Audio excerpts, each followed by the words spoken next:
Assalamualaikum warahmatullahi wabarakatuh. Jumpa lagi di channel Cana Betafish. Gimana kabarnya teman-teman semua?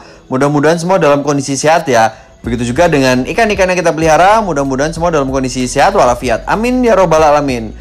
Nah, di video kali ini kita semua lagi ada di Mayfish Aquarium ya. Nah, Mayfish Aquarium ini sempat saya review juga koleksinya. Buat teman-teman yang belum nonton, linknya ada di pojok kanan atas. Nah, sekarang di depan kita ini ada banyak sekali Cana Blue Pulchra yang masih diombyokan teman-teman. Ini sedikit sulit ya untuk memilihnya.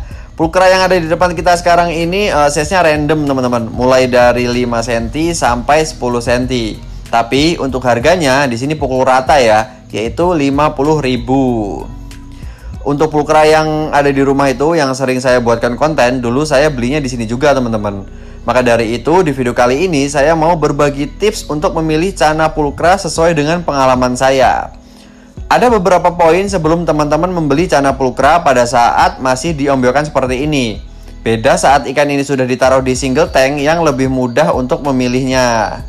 Untuk ikan yang masih diombyokan seperti ini butuh kejelian tingkat dewa teman-teman untuk memilihnya. Cuma di sini ada beberapa poin yang sudah saya siapkan supaya bisa teman-teman jadikan patokan dalam memilih Pulchra pada saat masih diombyokan sesuai dengan pengalaman pribadi saya. Nah, untuk poin yang pertama, pilih ikan yang aktif. Kenapa harus yang aktif? Karena ikan yang aktif biasanya sehat, dan untuk treatment mentalnya biasanya lebih mudah untuk ikan yang aktif seperti ini. Ciri-cirinya biasanya ikan yang aktif itu berenangnya ada di tengah-tengah teman-teman, nggak mager terus di permukaan atau di dasar.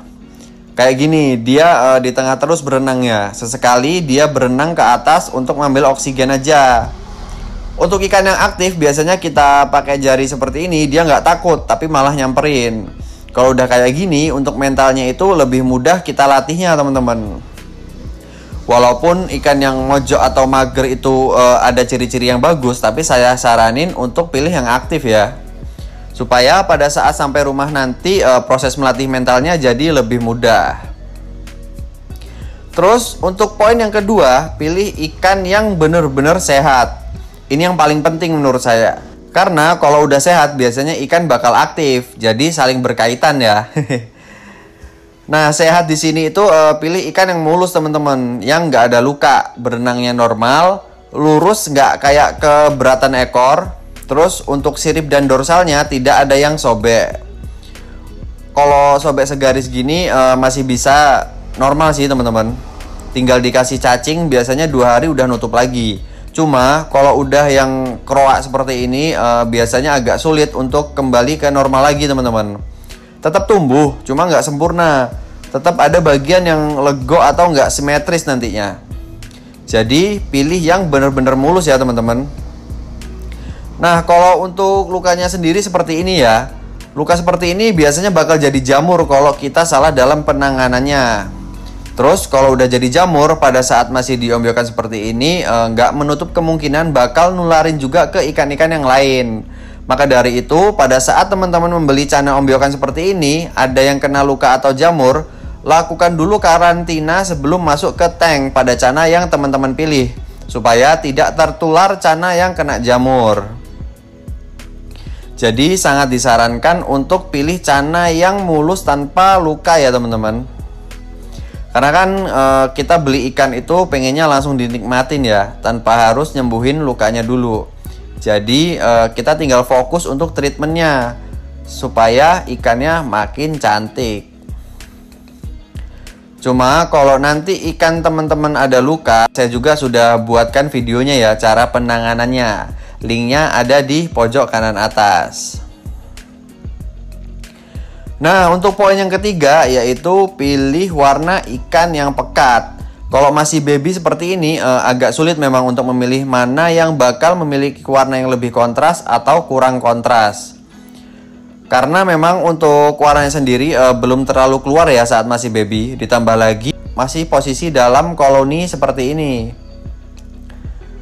Nah, pada saat sudah ditaruh di single tank biasanya baru mau keluar tuh warnanya. Cuma ada kok ciri-ciri ikan yang bakal memiliki warna biru yang kontras.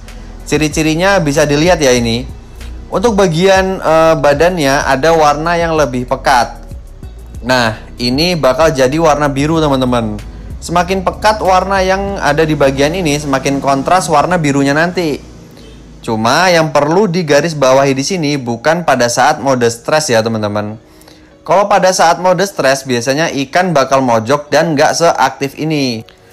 Cuma di sini sih ikan aktif dan warnanya di bagian ini tetap pekat. Kita bandingkan ya antara dua ikan ini yang sama-sama aktif.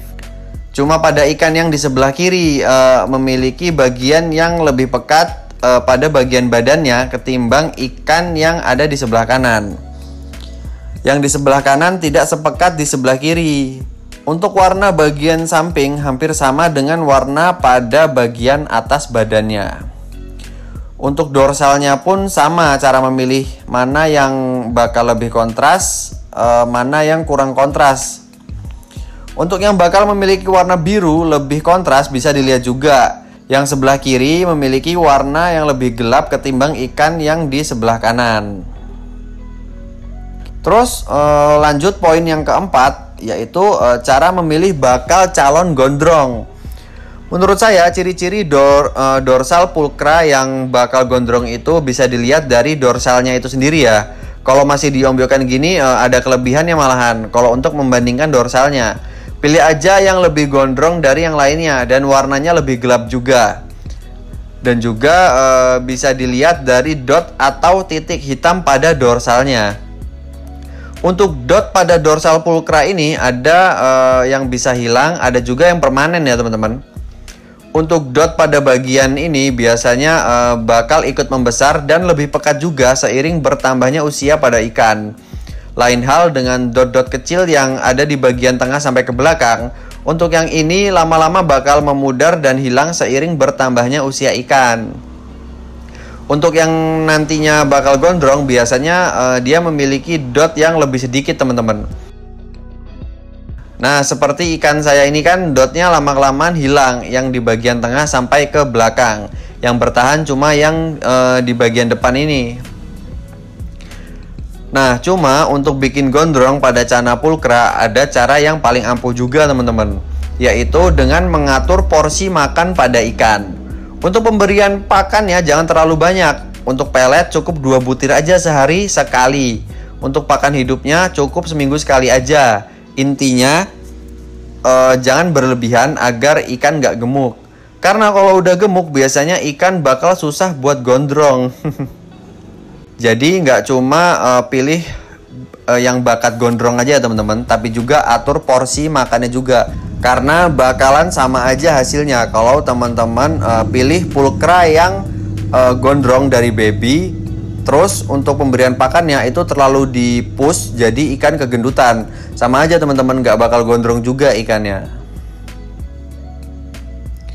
Nah lanjut poin yang kelima, pilih sirip yang segaris. Nah untuk sirip pada pulkra ini dia memiliki 2 warna, yaitu hitam dan putih. Biasanya untuk yang baby itu masih sedikit sulit ya memilihnya. Dikarenakan pada ukuran segini itu untuk warna pada siripnya belum terlalu muncul. Jadi butuh ketelitian tingkat dewa juga.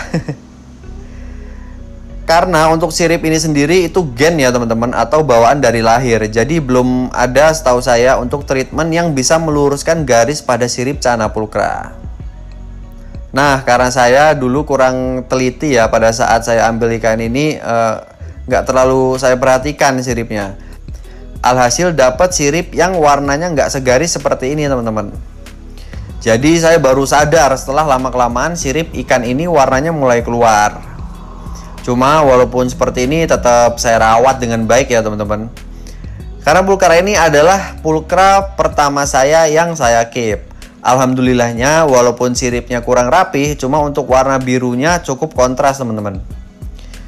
Jadi cukup saya jadikan pengalaman aja supaya saya bisa share ke teman-teman semua agar bisa lebih teliti lagi dalam memilih cana pulkra yang bakal dipelihara nanti. Karena kalau nggak belajar dari pengalaman kita nggak akan pernah bisa tahu. Oke lanjut poin yang keenam, yang terakhir yaitu pilih mulut yang tidak cakil ya teman-teman. Cakil itu posisi mulutnya dia lebih panjang bagian bawah daripada bagian yang atas. Nah, ini sama seperti sirip pada pulkra. Mulut cakil biasanya bawaan dari lahir teman-teman. Jadi belum ada treatment khusus untuk mengembalikannya ke normal. Nah, sama seperti sirip tadi ya, mulut pulkra saya ini sedikit cakil teman-teman. Karena emang kurang teliti dalam memilihnya. Nah, untuk mulut sendiri sudah bisa terlihat ketika masih baby kok teman-teman. Jadi usahakan pilih yang bagian atas dan bawahnya seimbang ya. Seperti ini contohnya. Bagian mulut atas dan bawahnya lumayan seimbang teman-teman. Nah, itu tadi cara saya dalam memilih cana bulu pulkra ketika masih diombyokan. Dari sejauh ini ada salah satu pulkra yang masuk kriteria saya teman-teman. Bisa dilihat ya, untuk warna badan bagian samping lebih pekat. Begitu juga dengan warna pada dorsal atas dan bawah. Terus untuk dot atau total pada dorsalnya juga sedikit ya teman-teman. Ditambah lagi untuk siripnya warna hitam dan putihnya segaris. Dan juga untuk mulut bagian atas dan bawahnya juga cukup seimbang ya. Nah, semoga bisa jadi referensi untuk teman-teman yang mau keep cana pulkra pada saat masih diombyokan. Nah, ini versi saya ya teman-teman. Kalau teman-teman ada yang mau nambahin, boleh juga kok tulis di kolom komentar. Mungkin segitu dulu video kali ini. Kurang lebihnya saya mohon maaf ya teman-teman. Sampai jumpa di video selanjutnya. Wassalamualaikum warahmatullahi wabarakatuh.